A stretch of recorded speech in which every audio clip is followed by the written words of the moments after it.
confiança é uma certeza que temos sobre coisas que não podemos verificar. E claro está que esta certeza pode ser a respeito de qualquer coisa. Como, por exemplo, em Deus.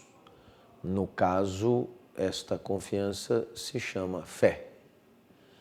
Mas também confiança de que o sol possa brilhar amanhã, ou de que vá chover no domingo. E estas confianças são a respeito de eventos na natureza. A confiança que normalmente interessa mais ao mundo das empresas é a confiança em si mesmo. Aquilo que se costuma chamar de autoconfiança. E é claro, ela é sempre projetada para o futuro. É a certeza sobre competências que temos para resolver problemas que estão por vir.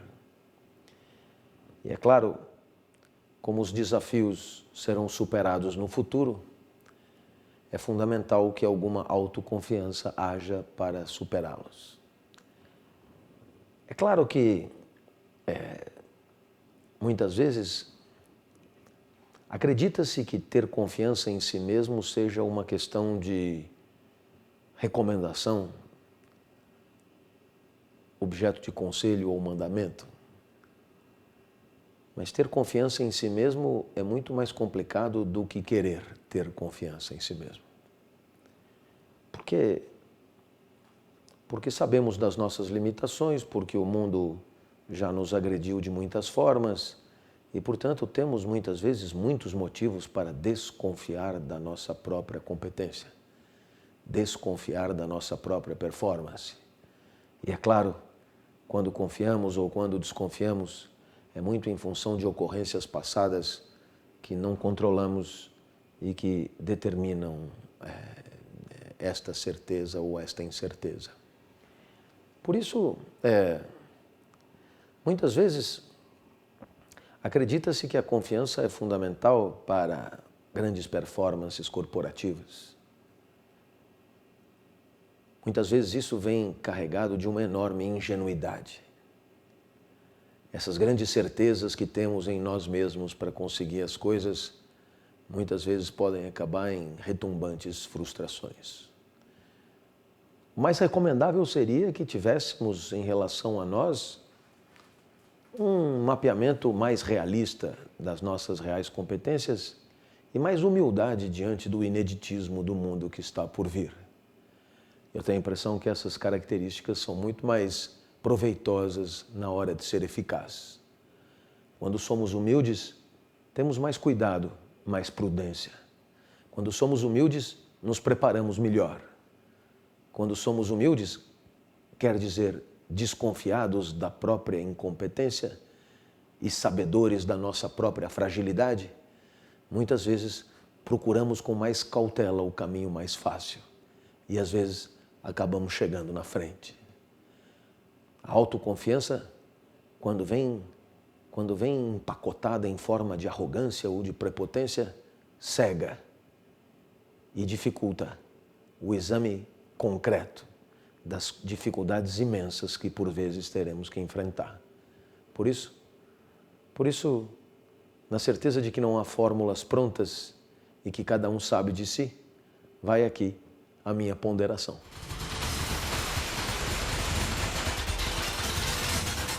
As identidades nacionais quase sempre são o resultado de notáveis simplificações que blasfemam muito contra a complexidade do mundo. Dizer que o brasileiro é amável é, sem dúvida, ignorar o que acontece nas delegacias de polícia, nas prisões, nos enfrentamentos no trânsito e em toda a irascibilidade e contundência com que as relações podem acontecer no nosso país. De qualquer maneira, essa amabilidade que foi, digamos, ungida como característica nossa numa convenção e que passamos a acreditar nela e que é desmentida a cada passo quando saímos na rua, pode ser um dado interessante para a convivência no trabalho.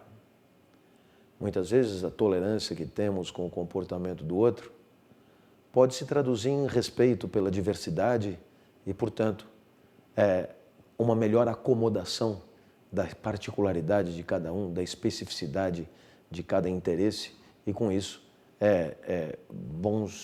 boa capacidade de negociação, sobretudo.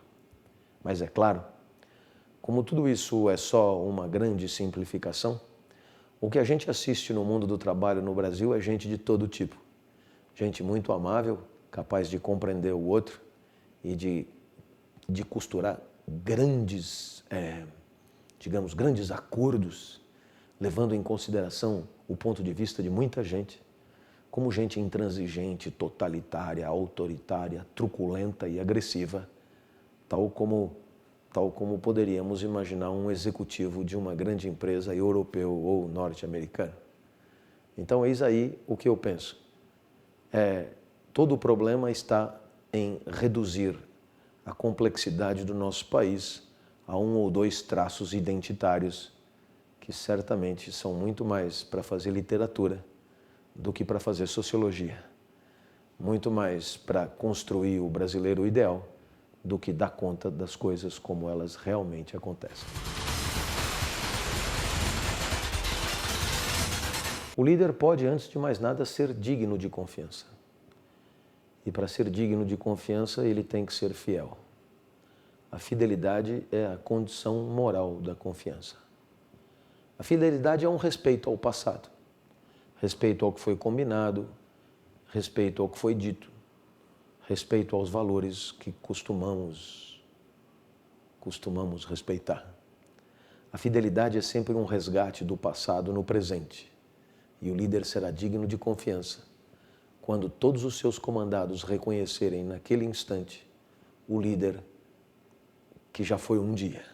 Suas promessas, suas cartas de intenção, suas palavras de ordem, que no passado foram garantidoras de uma certeza, serão dignas de confiança se no presente forem resgatadas como inquestionáveis. Eis aí, a fidelidade aos valores do líder é a condição da confiança do liderado. O líder que traiu os próprios valores, trairá também suas promessas, trairá também seus acordos e será, claro, inconfiável. Toda organização é um espaço de exploração, sobretudo as organizações de mercado e de produção de bens, são espaços poderosos de concentração de capital e exploração de trabalho. Razão pela qual toda autonomia aparente costuma ser quase sempre uma cosmética. No final das contas, toda organização no jogo do mercado precisa de lucro. E cada vez mais. Não basta conservar. A sustentabilidade quer dizer continuar ganhando amanhã o dinheiro que eu ganho hoje, é na pior das hipóteses.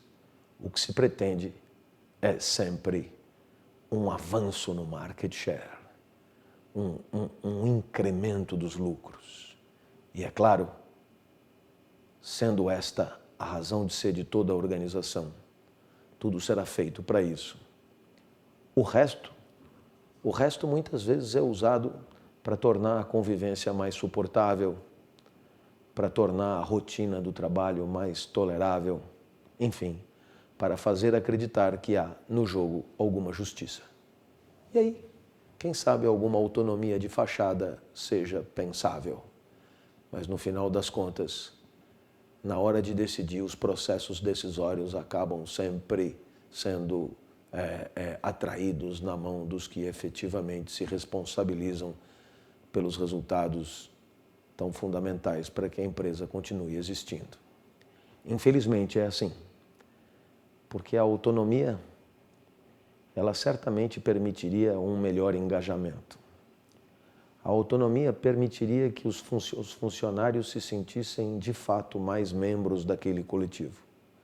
A autonomia permitiria um engajamento moral, Afinal de contas, quem não decide não tem moral.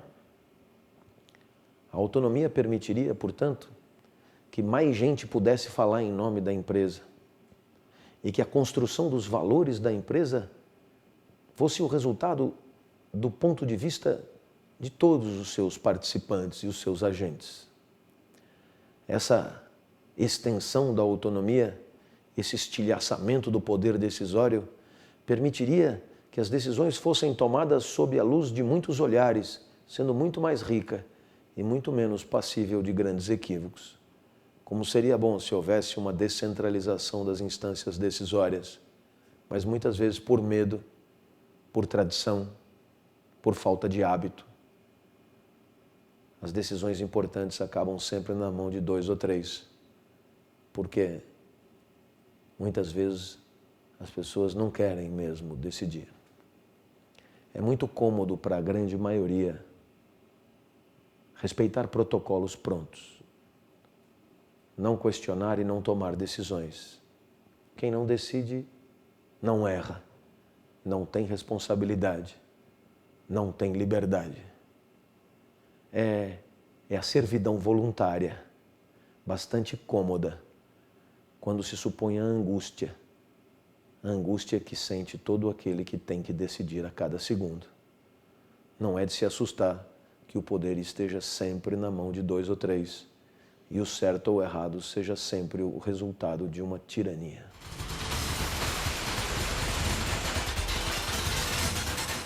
Quando gentes de culturas distintas interagem, é fundamental que haja um mínimo denominador comum de confiança, de entendimento, de compartilhamento de valores, de símbolos. Caso contrário, a comunicação é impossível. Não há comunicação possível sem confiança. Estamos o tempo inteiro confiando que você está me entendendo e eu estou te entendendo. Confiança primária numa comunidade semiótica da qual nós dois participamos. Então é claro que quando nós envolvemos muita gente de culturas diferentes, se não houver essa vala comum, né, para além de toda a diversidade, essa vala comum de entendimento, é claro, não chegaremos a lugar nenhum. Por isso, né, não há iniciativa coletiva que possa suportar a ausência radical de um denominador comum de entendimento. E é claro que a confiança é fundamental para que as pessoas possam, de certa maneira, acreditar que, repito, para além da diversidade, existe algum ponto de tangência que será sempre respeitado.